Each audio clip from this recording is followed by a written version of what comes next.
تا شما در آن وظیفتان برین خیلی کدام گپی نیست، اما شما کدام گپی نداره. خود خاصه که یک اگر احیانا ما روی مشکلی که هست این تنهایی خانه و مدرسه و بعضی مشکلاتی همین منطقه‌ای بعد رفتن نمیتونه شما کلاهی بس کنین.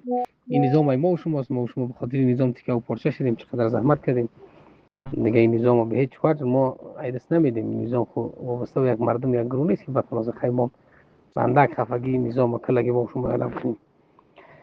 دیگه هیچ گپی نیست، شما در وظیفتان برین دیگه. خلاصی فسیدین هم بخیت مینانش بوده بگو که همی هر چیزی را که رسانه ها از او بر میگن و میشنوین فکر که این نمو چیزی را که اونا میگن ما و خلاصا میبینیم همون چیز دیگر از اینجا میرسانن.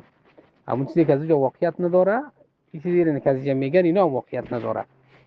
اینا همش بدور از حقیقت نمی دسیسه و تبلیغات دشمن هست که این نیروهایی که آمدن در بدخشان خیلی رسانه ها را شاید فارسی هم دیده باشه که همیشه دسیسه و تبلیغاتشان بریسته که اینا به خاطر سرکوبی فلانی میرن و به خاطر خلیصنا و به خاطر فلان و فلان و فلان، ولی در حالی که حقیقت ندارم. منم بخی اطمینان دارم که گپ بخی غلط است، دروغ است. ما خدای نخواست کدام کاری نکردیم که ما را بگیرن همی وظیفه یا پذیرفتی وظیفه ای یک امری اجباری نیست. اگر کسی توان داشت وظیفه انجام می‌داد، نداشت باز دیگه او اگر ای توانش نبود صلاحیت وظیفه هم نداشت، بجای از اینکه مؤاخذه شد در پیش خدا باز انجام ندادنش بهتر و خوبتر است.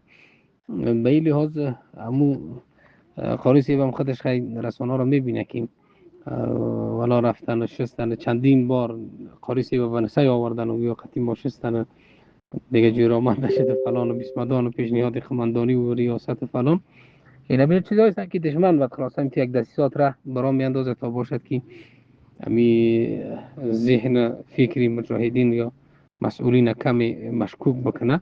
اینجا الحمدلله کندک است، قطعات هستند و در مرز ما مکمل نیروهای امنیتی مستقر هستند از بیرون. اگه کدام گپی بوده باشه اینا خودشان هم خبر دارن که جا گپی میشه ولی هیچ گپی نیست. دیگه شما براشون اطمینان بدین که چیزی که رسانه ها از اون تبلیغات میکنن حقیقت نداره. اما فکرم ای طرف اما فکر بکنن که هیچ چیزی را که مردم میگن به دور از حقیقت است و حقیقت نمی داشته باشه، باز هم امتحانش گذشت زمان باز ثابت میکنه که بعد کی تخلف میکنه. دیگه انشالله که ما اگر خودمانم که مجاهد احیانا نبوده نباشیم خدای نخواسته بعد خلاصه که در را قدر زحمت تکلیف ندیده باشیم. کسای دیگر بودن که در پهلوی ما به خاطر آورد همین نظام قربانی شدن. تا حتی تو کسایی بودن که ما گوشتی از وارا با خلاصه که تو در پتو جمع کرده و دفن کردیم. پس این نظامی نیست که در برابر نظام کسی مخالفت انجام بده، مخالفت بکنه یا اینکه با خدای نخواسته کدام حرکتی بکنه.